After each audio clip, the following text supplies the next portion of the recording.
Welcome to Sodec Academy. Sodec exam series discussion week 4. Myself Harikrishna, academic coordinator of Sodec Academy. So നമ്മൾ week 6 discussion 126 to 150 ആണ് നമ്മളുടെ ഈ ആഴ്ചയിലെ ചോദ്യങ്ങളുടെ discussion നമ്മൾ ചെയ്യാൻ പോകുന്നത്. സോഡെക് അക്കാഡമിയുടെ ബാച്ച് 4 നമ്മൾ സക്സസ്ഫുള്ളി കംപ്ലീറ്റ് ചെയ്യുന്നു. ബാച്ച് 5 അഡ്മിഷൻസിന്റെയും പ്ലാനുകളിലാണ് ഇരിക്കുന്നത്. സോ നിങ്ങൾക്ക് താല്പര്യമുള്ള ആൾക്കാർക്കെല്ലാം തന്നെ നമ്മുടെ സോഡെക്കിന്റെ ഓഫീസിലോട്ട് കോൺടാക്ട് ചെയ്യാം and ensure your participation in the program. So we'll start discussing one by one. First question, which among the following is a neuroleptic? Very important question ആണ്. Option lithium, fluoxetine, lorazepam, thioridazine. നമ്മൾ psychiatry നമ്മൾ പഠിക്കുമ്പോൾ അവിടെ ഒരു 10, 20, 25ഓളം ഡ്രഗ്സിനെ കുറിച്ച് പഠിക്കണം. So ഇതുമായിട്ട് ബന്ധപ്പെട്ടുള്ള ചോദ്യങ്ങൾ നമ്മുടെ പരീക്ഷയ്ക്ക് വരാം. സോ എന്താണ് ന്യൂറോലെപ്റ്റിക് എന്നുള്ളത് ആദ്യം മനസ്സിലാക്കണം. ആന്റി സൈക്കോട്ടിക്സിന്റെ വേറൊരു പേരാണ് ന്യൂറോലെപ്റ്റിക്സ് എന്ന് പറയുന്നത്. ആന്റി സൈക്കോട്ടിക്സിന്റെ വേറൊരു പേരാണ് ന്യൂറോലെപ്റ്റിക്സ്. അപ്പം ഇതിൽ ഏതാണ് ആന്റി സൈക്കോട്ടിക് നമ്മൾ അറിയണം. ലിത്തിയം എന്ന് പറയുന്ന ഒരു മൂഡ് സ്റ്റെബിലൈസർ ആണ്. ഫ്ലോക്സെറ്റിൻ എന്ന് പറയുന്ന ഒരു SSRI, അതായത് ഒരു ആന്റി ഡിപ്രസന്റ് ഗുളികയാണ്. ലൊറാസിപ്പാം എന്ന് പറയുന്നത് ഒരു ആന്റി ആങ്സൈറ്റി ബെൻസോഡൈസപ്പീൻ ആണ്. സോ റൈറ്റ് ആൻസർ എന്ന് പറയുന്നത് തിയോറിഡാസിൻ ആണ്. തിയോറിഡാസിൻ എന്ന് പറയുന്ന ഒരു ടിപ്പിക്കൽ ആന്റി സൈക്കോട്ടിക് ആണ്. ടിപ്പിക്കൽ ആന്റി സൈക്കോട്ടിക് പൊതുവെ നിങ്ങളുടെ ഓപ്ഷൻസിൽ റെസ്പെരിഡോണോ ഹാലോപെരിഡോളോ ഒക്കെ ആയിരിക്കും വരുന്നത്. പിന്നെ ചോദ്യത്തിൽ ഒരു ചേഞ്ച് കൂടെ വരുത്താം. അതായത് മേജർ ട്രാൻക്വിലൈസർ എന്ന് പറഞ്ഞ് ചോദിക്കാം. ആന്റി സൈക്കോട്ടിക്സിന്റെ വേറെ 5 പേരുണ്ട്, അല്ലെങ്കിൽ അറിയേണ്ട പേരുകളാണ് neuroleptic or major tranquilizers or ataractics or anti schizophrenic drugs or dopamine receptor antagonist. Lorazepam എന്ന് പറയുന്ന ഒരു മൈനർ ട്രാൻക്വിലൈസർ ആണ്. അതായത് ബെൻസോഡൈസപ്പിൻസ് നമ്മൾ പറയുന്ന പേരാണ് മൈനർ ട്രാൻക്വിലൈസർ. രണ്ടുകൂടെ തിരിഞ്ഞു പോകരുത്. 127, which among the following is referred to as perfection principle? നമ്മൾ സബ് സിസ്റ്റംസ് ഓഫ് പേഴ്സണാലിറ്റി പഠിച്ചിട്ടുണ്ട്. ആ സബ് സിസ്റ്റംസ് ഓഫ് പേഴ്സണാലിറ്റി നമ്മൾ പഠിക്കുമ്പോൾ അവിടെ വരുന്ന 3 ടേംസ് ആണ് ഇത്, ഈഗോ, സൂപ്പർ ഈഗോ. ഇത് എന്ന വാക്കിന് അർത്ഥം ഇറ്റ് എന്നാണ്, സെൽഫിഷ് എന്നാണ് അർത്ഥം.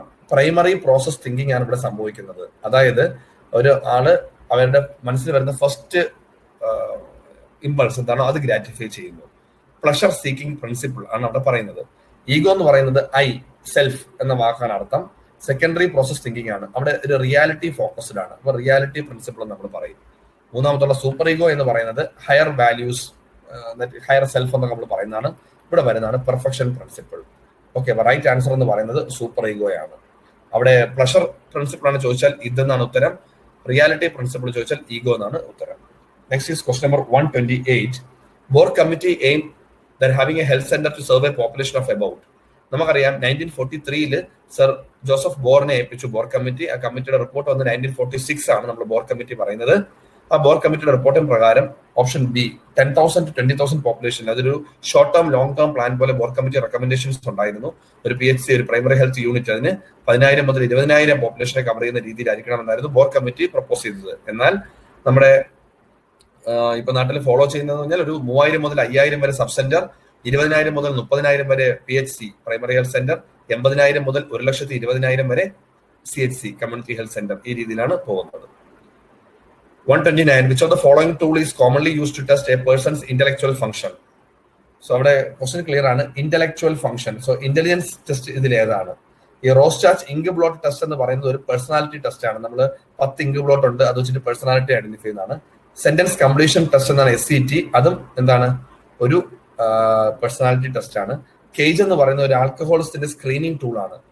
Cut down, annoyed, guilt feeling, eye opener എന്ന് പറയും. ആൽക്കഹോളിസ്റ്റിന്റെ സ്ക്രീനിങ് ടെസ്റ്റ് ആണ്. വെഷ്ലർ സ്കെയിൽ ആണ് right answer. Wechsler's adult intelligence scale, വെയ്സ് നമ്മൾ പറയും, അല്ലെങ്കിൽ Wechsler's intelligence scale for children, വിസ്ക്, ഈ പേരും പറയാറുണ്ട്. സോ 129 ഓപ്ഷൻ ഡി ആണ് right answer. Question number 130.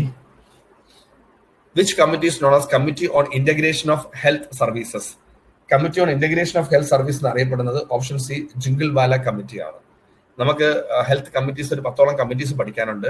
Starting from 1946 Bhore committee, then 62 Mudaliar committee, 63 Chadha committee, then Mukherjee committee 66, then 73 Kartar Singh committee, then 75 Jungalwalla committee, again I think 75 Srivastava committee, 77 rural health scheme. അങ്ങനെ ഒരു നീണ്ട നിര കമ്മിറ്റീസിനെ കുറിച്ച് പഠിക്കാനുണ്ട്. ഓരോ കമ്മിറ്റിയുടെ മറ്റു പേരുകൾ നമ്മൾ അറിയണം.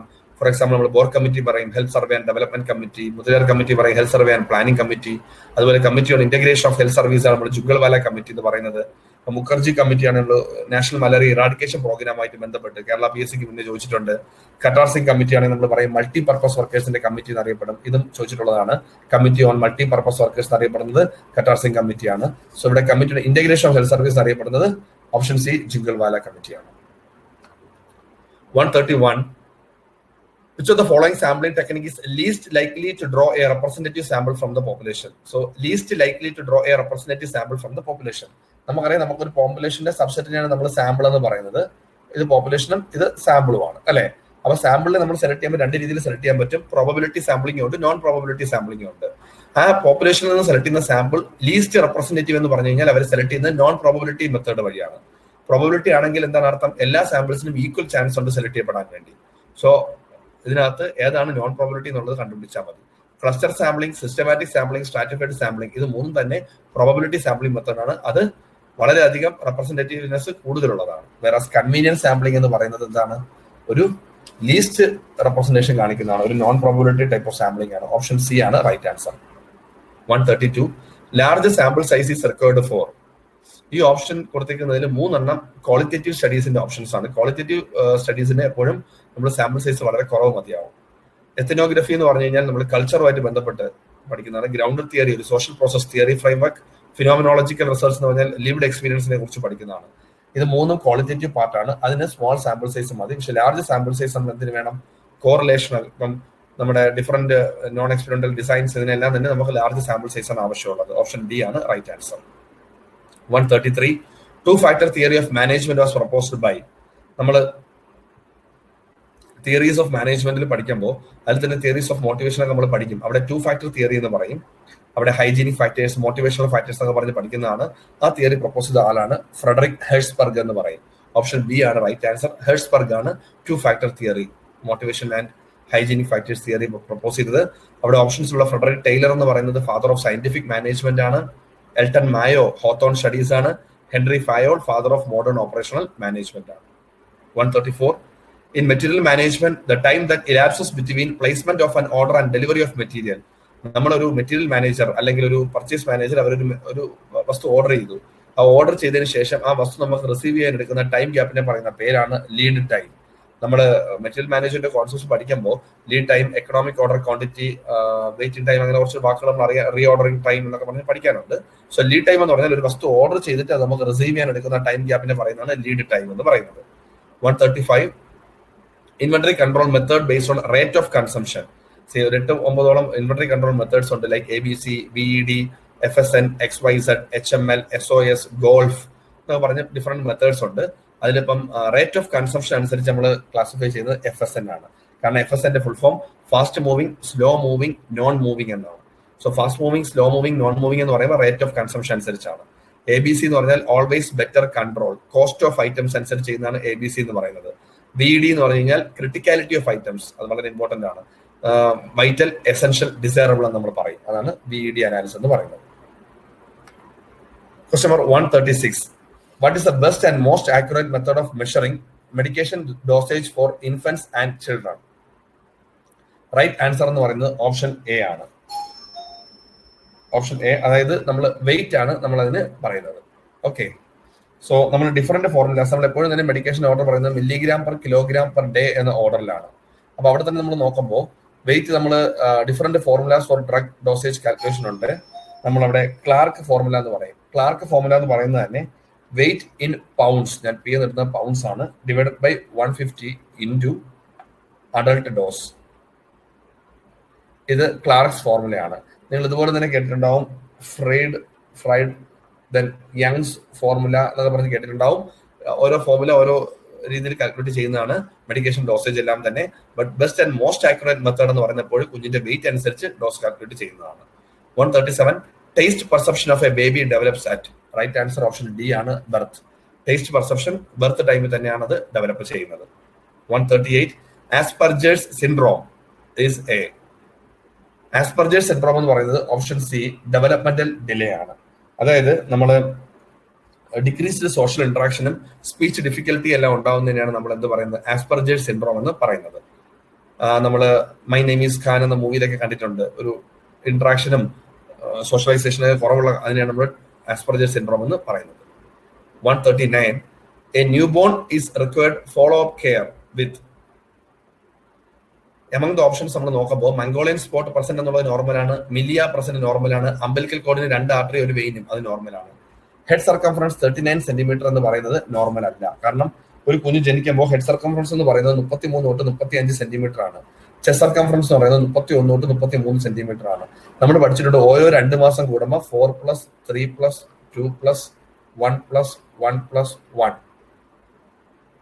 ഈ രീതിയിലായിരിക്കും നമ്മുടെ ചെസ്റ്റ് സർക്കംഫറൻസും ഹെഡ് സർക്കംഫറൻസിന്റെ ഇൻക്രിമെന്റ് വരുന്നത്. അങ്ങനെ ഒരു വയസ്സാകുമ്പോൾ രണ്ടും head circumference chest circumference equal ആവും, പിന്നെ ചെസ്റ്റ് സർക്കംഫറൻസ് എക്സീഡ് ചെയ്യാൻ തുടങ്ങും. സോ ഹെഡ് സർക്കംഫറൻസ് 39 സെന്റിമീറ്റർ എന്ന് പറയുന്നത് നമ്മൾ ഹൈഡ്രോസെഫാലസിന്റെ ഒരു സൈൻ ആയിട്ടാണ് നമ്മൾ കണക്കാക്കുന്നത്. അതൊരു ന്യൂ ബോൺ ഫോളോ അപ്പ് കെയറിന്റെ ആവശ്യം ഉണ്ടാവും. Question number 140 psycho social development of children is proposed by. Psycho social theory propose ചെയ്യുമ്പോൾ ഒരുപാട് തിയറീസ് നമുക്ക് പഠിക്കാനുണ്ട്. ഇപ്പൊ സൈക്കോ സെക്ഷൽ തിയറി ആണെങ്കിൽ സിഗ്മണ്ട് ഫ്രോയിഡ് ആണ്, സൈക്കോ സോഷ്യൽ തിയറി ആണെങ്കിൽ അത് എറിക് എറിക്സൺ ആണ്. ഒത്തിരി സ്റ്റേജസ് എറിക് എറിക്സൺ അതിനകത്ത് പറയുന്നുണ്ട്. ഞാൻ അടുത്തൊരു ക്വസ്റ്റ്യൻ അത് വരുന്നുണ്ട്. സോ ഓപ്ഷൻസിലുള്ള സിഗ്മണ്ട് ഫ്രോയിഡ് നിങ്ങൾക്ക് അറിയാം. സൈക്കോ അനലിറ്റിക്കൽ തിയറിയുടെ ഫാദർ എന്ന് ചോദിച്ചാലും സിഗ്മണ്ട് ഫ്രോയിഡ് ആണ്. Psycho sexual theory, topography of mind, transference, then dream analysis, ഈ കോൺസെപ്റ്റ് എല്ലാം പറഞ്ഞത് സിഗ്മണ്ട് ഫ്രോയിഡ് ആണ്. പിയാഷറ്റ് എന്ന് പറയുന്നത് കൊഗ്നിറ്റീവ് ഡെവലപ്മെന്റ് തിയറി പറഞ്ഞ ആളാണ്. കോൾബർഗ് എന്ന് പറയുന്നത് മോറൽ ഡെവലപ്മെന്റ് തിയറി പറഞ്ഞ ആളാണ്. സോ ഓപ്ഷൻ എ ആണ് right answer. Question number 141 according to Erikson psychosocial theory what is the developmental task of a toddler? നമ്മൾ സ്റ്റേജ് വൈസ് നമ്മൾ അറിഞ്ഞിരിക്കേണ്ട കാര്യമാണ്. ടോഡലർ വരുമ്പോൾ നമുക്ക് റൈറ്റ് ആൻസർ വന്നത് option A autonomy versus shame or doubt ആണ്.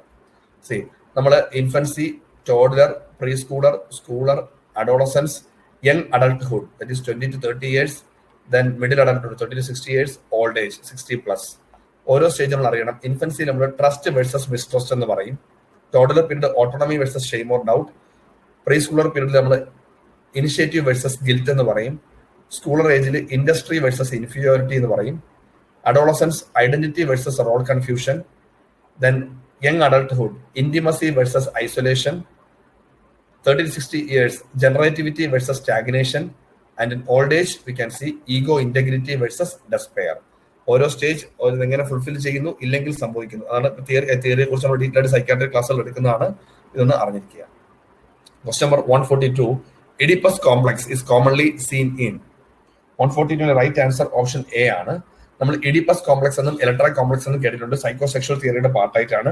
ഒരു unconscious sexual desire in boys for mothers, അതായത് ഓപ്പോസിറ്റ് സെക്സിനോട് കാണുന്നതാണ്. അങ്ങനെ ബോയ്സിൽ കാണുന്നതിന് ഇഡിപ്പസ് കോംപ്ലക്സ് എന്ന് പറയും, ഗേൾസിൽ കാണുന്നതിന് ഇലക്ട്ര കോംപ്ലക്സ് എന്ന് പറയും. യൂഷ്വലി ഇതിന്റെ ഓൺസെറ്റ് എന്ന് പറയുന്നത് 4 വയസ്സൊക്കെയാണ്. സോ ബിറ്റ്വീൻ 3 to 5 years ഉള്ള ബോയ്സിൽ കാണുന്നതാണ് ഇഡിപ്പസ് കോംപ്ലക്സ്.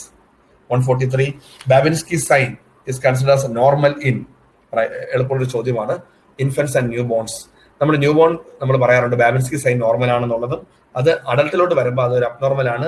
മോട്ടോർ കോർട്ടിക്കൽ പാത്വേയിലൊക്കെ കാണുന്ന ഒരു ഡിസോർഡർ ആണ് നമുക്ക് ബാബിൻസ്കി സൈൻ പോസിറ്റീവ് ആകുന്നത്. Question number 144 rooting reflex in infant disappears at. നമ്മൾ റിഫ്ലക്സസ് പഠിച്ചിട്ടുണ്ട് കുഞ്ഞുങ്ങളിലുള്ളത്. റൂട്ടിംഗ് റിഫ്ലക്സ് ഡിസപ്പിയർ ചെയ്യുന്നത് ഓപ്ഷൻ ബി 3 to 4 months അവിടെ ഞാൻ കുറച്ച് റിഫ്ലക്സുകൾ എഴുതാം.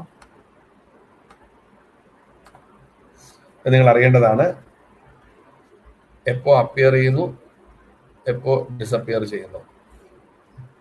റിഫ്ലക്സ് നമ്മൾ നോക്കുമ്പോൾ മോറോ റിഫ്ലക്സ്, ഞാൻ ആദ്യം റിഫ്ലക്സിന്റെ പേരുകൾ എഴുതാം.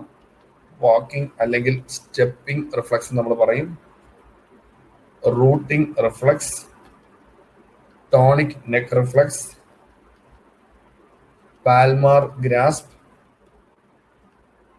Plantar grasp. എല്ലാ റിഫ്ലക്സും അപ്പിയർ ചെയ്യുന്നത് അറ്റ് ബർത്ത് ടൈം തന്നെയാണ്. എന്നാൽ ഡിസപ്പിയർ ചെയ്യുന്നത് Moro reflex 2 months, walking or stepping reflex 2 months, rooting reflex ഇപ്പോൾ നമ്മൾ പറഞ്ഞു 4 months, ടോണിക് നെക്ക് റിഫ്ലക്സ് എന്ന് പറയുന്നത് 5 to 7 months, പാൽമാർ grasp 5 to 6 months, and plantar grasp എന്ന് പറയുന്നത് 9 to 12 months. ഈ രീതിയിലാണ് നമ്മുടെ റിഫ്ലക്സസ് അപ്പിയർ ചെയ്യുന്നത്, ഡിസപ്പിയർ ചെയ്യുന്നത്. ഒന്ന് നോട്ട് ചെയ്ത് വെച്ചേക്കുക.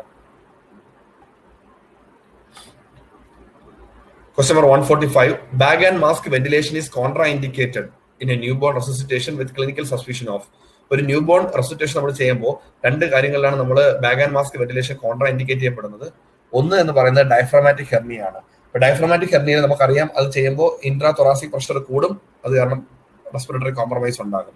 രണ്ടാമത്തെ കാര്യം, infants born with meconium stained liquor. Meconium stained ലിക്വറിൽ ജനിക്കുന്ന കുഞ്ഞുങ്ങൾക്ക് നമ്മൾ ബാഗ് ആൻഡ് മാസ്ക് വെന്റിലേഷൻ കൊടുക്കാറില്ല. സോ ഇത് രണ്ടുമാണ് bag and mask ventilation contraindicate ചെയ്യുന്ന situations.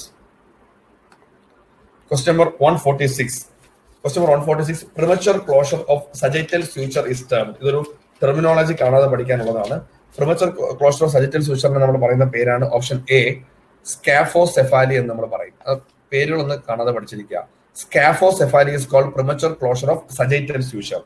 Premature closure of coronal സ്യൂച്ചറിനെയാണ്. ഇപ്പം premature closure of coronal suture എന്നായിരുന്നു ചോദ്യമെങ്കിൽ ഓക്സിസെഫാലി എന്ന് നമ്മൾ പറയും. വേറെ അക്രോസെഫാലി എന്ന് പറഞ്ഞു കഴിഞ്ഞാൽ premature closure of ലാംഡോയിഡ് and coronal suture. ലാംഡോയിഡ് plus coronal suture ആണെങ്കിൽ നമ്മൾ അക്രോസെഫാലി എന്ന് പറയും. അനൻസെഫാലി എന്ന് പറഞ്ഞാൽ absence of A major portion of brain. ഒരു മേജർ പോർഷൻ ഓഫ് ബ്രെയിന്റെ ആബ്സെൻസിനെ നമ്മൾ അനൻസെഫാലി എന്നാണ് പറയുന്നത്. വാക്കുകളൊന്ന് ഓർമ്മിച്ചിരിക്കുക. 147, ക്രേനിയോപാഗസ് refers to. Craniopagus refers to fusion at head only. അതായത് conjoined twins with partially fused skulls, but the face, foramen magnum and spine remain separate. അങ്ങനെ തല ചേർന്നിരിക്കുന്നു, fusion of head only, അതിനാണ് ക്രാനിയോപാഗസ് എന്ന് പറയുന്നത്. അവരുടെ foramen magnum, spine remain separate ആയിരിക്കും, ഫേസും അല്ല. അപ്പം അതാണ് ക്രാനിയോപാഗസ് എന്ന് അറിയുന്നത്. 148, sequence of taking vital signs in a new born infant is. ഒരു ന്യൂ ബോൺസ് നമ്മൾ ടെമ്പറേച്ചർ വൈറ്റൽ സൈൻസ് എടുക്കുന്ന ഓർഡർ എന്ന് പറയുന്നത് option C, respiratory rate, pulse, temperature. ഈ ഓർഡറിലാണ് എടുക്കുന്നത്. ബിക്കോസ് റെസ്പിറേറ്ററി റേറ്റ് നമ്മൾ ആദ്യം അസസ് ചെയ്യണം. കാരണം നമ്മൾ കൊച്ചിനെ ടച്ച് ചെയ്യുമ്പോഴോ ഹാൻഡിൽ ചെയ്യുമ്പോഴോ കുഞ്ഞ് അത് കരയാൻ ചാൻസ് ഉണ്ട്. കരയുമ്പോൾ നമ്മൾ ടെമ്പറേച്ചറും പൾസും എല്ലാം വേരിയേഷൻ വരാനുള്ള സാധ്യതയുണ്ട്. അത് കാരണം റെസ്പിറേറ്ററി റേറ്റിന് വേരിയേഷൻ വരാനുള്ള സാധ്യതയുണ്ട്. അപ്പൊ അതുകൊണ്ട് തന്നെ നമ്മൾ റെസ്പിറേറ്ററി റേറ്റ് ആദ്യമേ എടുക്കും. നമ്മൾ ടെമ്പറേച്ചർ എടുക്കാൻ നേരത്തെ നമ്മൾ കൈയോ എന്തോ മൂവ് ചെയ്ത് കഴിഞ്ഞാൽ അതുകൊണ്ട് റെസ്പിറേഷൻ തന്നെ ബാധിക്കുന്നുള്ളത് കൊണ്ട് നമ്മൾ ആദ്യം എടുക്കുന്നത് റെസ്പിറേഷൻ ആയിരിക്കും, പിന്നെ പൾസ് ആയിരിക്കും, പിന്നെ ടെമ്പറേച്ചർ ആയിരിക്കും. Okay. 149, structure with functional closure immediately after birth. തന്നിരിക്കുന്നതിൽ functional closure immediately after birth എന്ന് വെച്ചാൽ ഫൊറാമൻ ഒവയിലാണ്. നമ്മള് ductus venosus usually closes or they remain open until day 7 of life. Functional closure of foramen ovale occurs soon after birth, whereas anatomical closure takes weeks to months. നമ്മുടെ ചോദ്യം functional closure of foramen ഒവയിലാണ്. അതായത് functional closure ഏതാണ് immediately after birth ഉള്ള foramen ഒവയിലാണ്. Anatomic closure ആണെങ്കിൽ take some weeks to months to happen. Okay, അതാണ് 149 foramen ഒവയിലാണ് right answer. Question number 150, commonest type of seizure in newborn. Again that question ആണ്. ഏറ്റവും commonest ആയിട്ട് നമ്മൾ കുട്ടികളിൽ കാണുന്ന സീഷർ എന്ന് പറയുന്നത് മയോക്ലോണിക് സീഷർ ആണ്. Atonic, tonic, myoclon, different type of clonic, tonic സീഷേഴ്സിനെ കുറിച്ചുള്ള ഡിസ്കഷൻസ് നമ്മൾ CNS ക്ലാസ്സിൽ എടുക്കുന്നതാണ്. ഇതാണ് അടുത്ത 25 ചോദ്യത്തിന്റെ ഡിസ്കഷൻ. സോ നമ്മുടെ 150 ക്വസ്റ്റ്യൻസ് നമ്മൾ കംപ്ലീറ്റ് ചെയ്തിട്ടുണ്ട്. ഐ ഹോപ്പ് നിങ്ങൾ ഇതെല്ലാം വർക്ക്ഔട്ട് ചെയ്യുന്നു, നിങ്ങൾക്ക് അത് ഉപയോഗം ഉണ്ടെന്ന് വിശ്വസിക്കുന്നു. നമ്മുടെ DHS എക്സാം പ്രിപ്പറേഷന് വേണ്ടി ഇതുപോലത്തെ ഇമ്പോർട്ടന്റ് ക്വസ്റ്റ്യൻസ്, ഇതെല്ലാം പ്രീവിയസ് ക്വസ്റ്റ്യൻസ് ആണ്, ഞാനത് മാർക്ക് ചെയ്യുന്നില്ല എന്നുള്ളത്, ഏതൊക്കെ പരീക്ഷയ്ക്ക് ചോദിക്കുന്നുള്ളത് ഉപയോഗമുള്ളതായിരിക്കും. സോ അടുത്ത സെറ്റ് ഓഫ് ക്വസ്റ്റ്യൻസുമായിട്ട് നമുക്ക് നെക്സ്റ്റ് വീക്ക് കാണുന്നതുവരെ ഗുഡ് ബൈ.